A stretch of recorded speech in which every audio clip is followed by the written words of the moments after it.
Kwa jina naitwa Angelina Thomas Magesa, ni waziri mkuu wa serikali ya wanafunzi chuo cha Maji. Leo tumepata nafasi ya kufanya mdahalo au majadiliano pamoja na Tume Huru ya Taifa ya Uchunguzi wa tukio lililotokea tarehe 9 Oktoba, siku ya uchaguzi.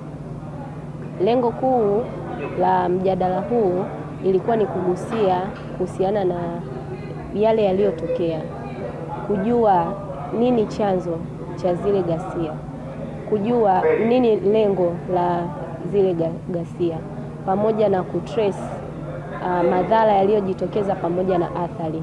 Lakini pia tumepata nafasi sisi kwa niaba ya viongozi wa serikali za wanafunzi kutoa mchango wetu wa nini kifanyike ili kuponya majeraha ya wananchi na kurudisha imani tena kwa wananchi.